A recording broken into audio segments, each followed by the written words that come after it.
Buenos días, queridos hermanos. Les saluda su amigo el diácono Antonio Cervantes Silva, diácono permanente de la Parroquia Jesús Divino Maestro en Monterrey, Nuevo León, México. Y pues les agradezco que estén en este momento iniciando este viernes, iniciando un nuevo fin de semana, ya llegando a la recta final de la semana 16 de tiempo ordinario. Y qué mejor manera de empezar el día y de empezar el fin de semana meditando la palabra de Dios, escuchando el mensaje que el Señor tiene preparado para nosotros el día de hoy. La primera lectura está tomada del libro de Jeremías, capítulo 3, versículos 14 al 17.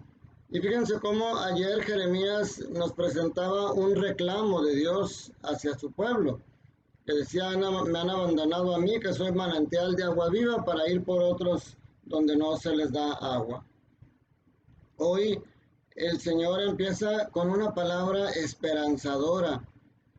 Dios abre la puerta a la reconciliación. Fíjense, dice: vuélvanse a mí, hijos rebeldes. O sea, Él está consciente de que nosotros somos rebeldes porque nos rebelamos al Señor.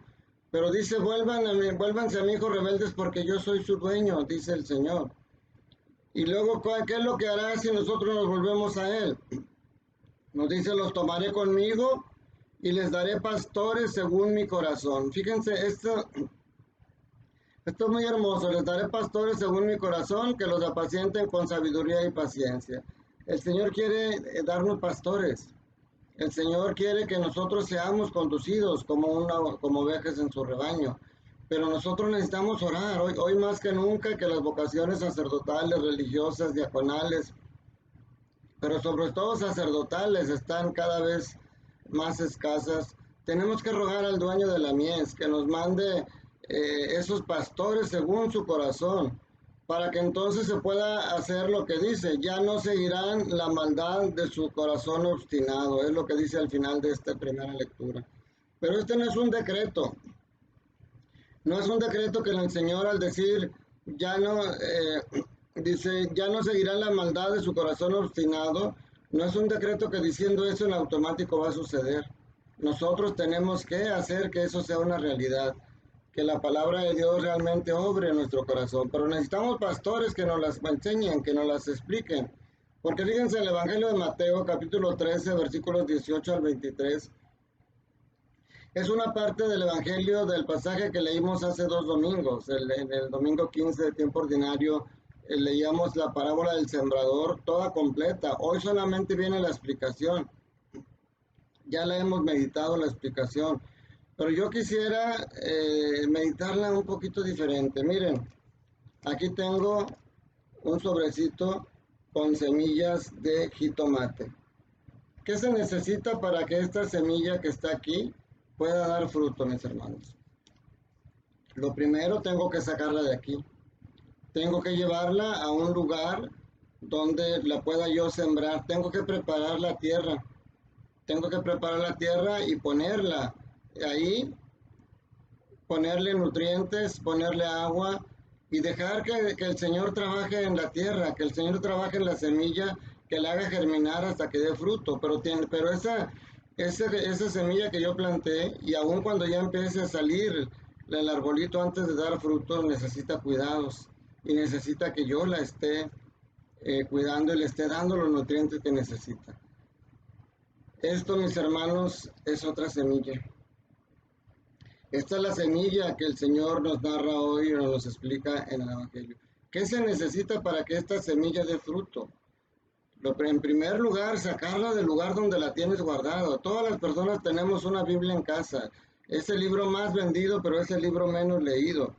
Y dicen que cuando una Biblia está en buen estado, así en perfectas condiciones, pues no sirve de mucho, porque quiere decir que no la hemos leído, no la hemos usado. Bueno, les doy mi explicación para que no vayan a pensar eso. Esta Biblia que yo tengo aquí, no alcanzan a leer lo que ahí dice, pero esta Biblia yo sí la tengo guardada, porque esta es la Biblia que recibí el día que recibí el ministerio de lectorado en mi formación como diácono.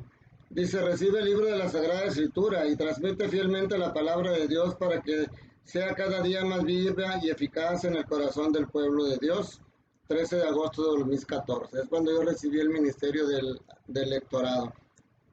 Por eso la tengo guardada, pero tengo mi Biblia que leo y tengo mi Biblia que medito. Esa Biblia, para que dé fruto, necesita ser sacada del lugar donde está. Necesitamos leerla, necesitamos meditarla. Y cuando vamos a misa, el sacerdote nos explica las lecturas que vemos ahí en ese momento. Hay dos condiciones para dar fruto después de haberla sembrado, de haberla leído, es entenderla y echar raíces. Porque dice aquí el Señor que los enemigos están, el maligno nos presenta dificultades para que ésta dé fruto. Y entre ellos está, dice, la inconstancia y la superficialidad. Esos son dos enemigos muy fuertes que suceden normalmente en nuestra vida y en la misa con respecto a la palabra de Dios. Vamos a la misa, escuchamos la palabra, salimos y se nos olvida, ya no la meditamos. Necesitamos ser rumiantes de la palabra de Dios, fíjense.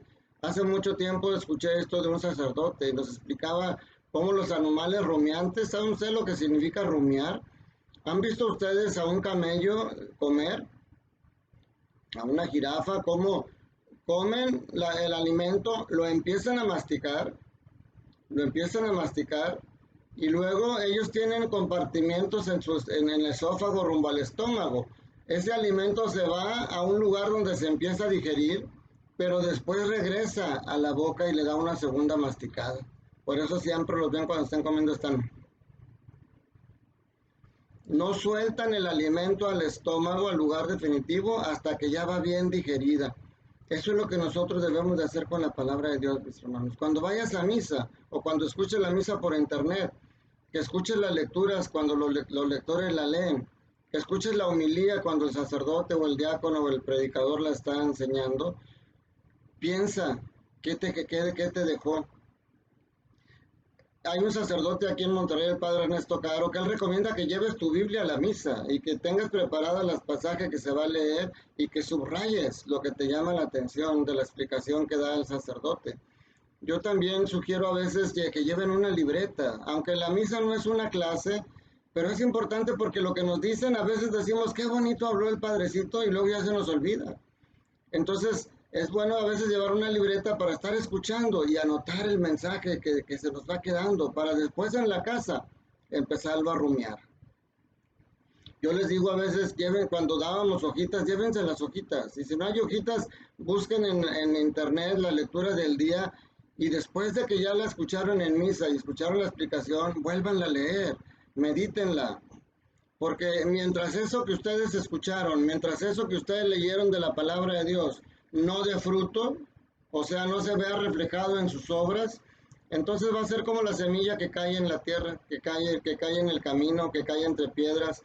Las preocupaciones, el estrés no nos van a dejar que dé fruto y no vamos a ser felices. La felicidad solamente está en cumplir la voluntad de Dios, en dar fruto abundante a través de su palabra. Que podamos decir como San Pablo, vivo yo, pero no soy yo quien vive, es Cristo quien vive en mí. Esta semilla está destinada a dar fruto si yo la siembro y la cuido. Esta semilla está destinada a dar fruto abundante si yo la siembro en mi corazón, la rumio o rumeo, no sé cómo se diga, rumiar la palabra. Si yo la puedo entender, entonces esta palabra va a dar fruto abundante y entonces yo voy a poder dar la felicidad que Dios quiere que dé a mis hermanos. Que sea lo como dice Madre Teresa de Calcuta, procura que este día todas las personas que se crucen en tu camino se vayan más felices, más contentas de cuando llegaron contigo.